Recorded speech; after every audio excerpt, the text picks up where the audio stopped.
move on to our next step. We've taken a look already, somebody that were late, we took a look at somebody grabbing your wrist, the open door, pulling away from the fingers like this, using a jerky motion. The person still holds on, not flicking the eyes, nose, or throat, just to make their eyes watery, make them cough, just enough to loosen that grip so you can pull your arms out. Okay? Now I need another volunteer. Who wants to come up? All right, come on, buddy. It's my wife, Rachel. You may know her from the videos.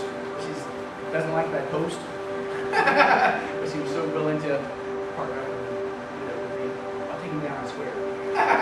Just kidding. Next thing we're going to take a look at is start moving closer to a different kind of attack. So we took a look at the person grabbing your wrist. Now we're going to take a look at a person who actually comes up and grabs you like this. Okay? We're going to take a look at a couple of different ways to get out of this. Okay? Because unless you're a martial artist, you're really not going to think too much about headbutting. If you do, you might hit the guy. You might just make him mad. Okay? So I'm actually glad that you're my partner had to wrap around like that. It's a little bit easier. Alright, so what we want to do now is we want to take a look if somebody does grab you, like this around the shoulder. They want to wrap up your arms, okay?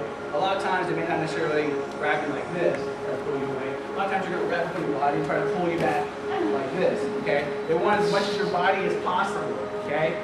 So what we're going to take a look at now is what happens when a person comes in. Now, when they wrap around you, okay, they're nice and tight like this, it's very hard for her to maneuver as you move around. Okay, I can compensate and tighten my grip accordingly to make it hard for her to resist. Okay? There we go. If I was taller, it would be easier. Alright? So shorter guys always have a problem. Alright? What we're going to take a look at now is how to open a gap up so that you can escape. Okay? The nice thing about our particular style doing judo is that we learn how to create openings. Okay? So the first thing we're going to do, I'm going to have her grab me around the waist, like around the chest, or where you want. Okay, like this. Now what I want to do is I just need to create enough space. Okay, if you notice how she has her fingers kind of gripped, that's actually a very weak point on the person. Okay, and we're going to take a look at what we can do with these fingers in a little bit. Right now we're going to take a look at just trying to shake our way out. Okay, now what we want to do is we want to create a gap. Right now she's really got wrapped around. Anything I move, she can move with me. Okay, so the first thing I want to do is kind of create an opening. I want to rotate my body like just a 90-degree twist, like this. Now as you can see, I have a little bit of a gap right there. Now obviously, the person behind you more likely will be stronger than you. A lot of times attackers go for what they perceive as weaker, not necessarily stronger. That's why you don't have a lot of guys attacking bigger guys.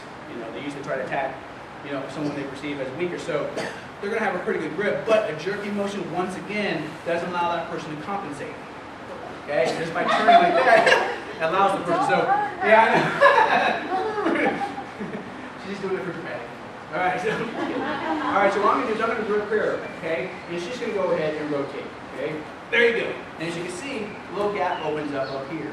All we're really doing is opening just a little bit of a gap, just to kind of like allow yourself to still twist. And once you twist, okay, she can actually just drop her hips, and bam, you know. And the thing is, you want to kind of be kind of quick because you're like, well, you just grab her head. Yeah.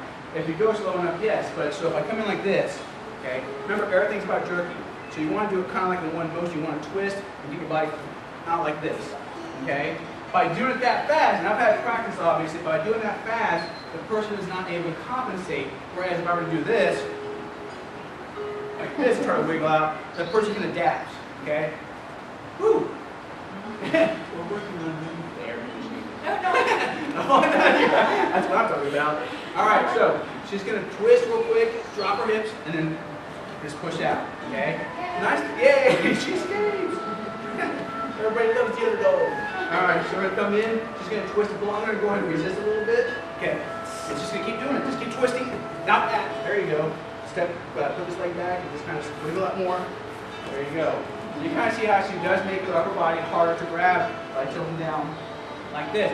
A lot of this is natural, like once you practice it. You know, it kind of seems like, well, there's a lot of little details that go in there. But I try to keep it general as possible so that you guys... If we grab around the waist, the twisting will still work, okay? I go and twist. But, yeah, but as far as moving underneath, not so much. It works a little higher. And what we're going to take a look at next after we practice up here. So right now, it's a good point. Kind of grab around the shoulder, and then the next step that we look at, we'll apply for shoulder or around the shoulder. Okay? So let's go and partner back up.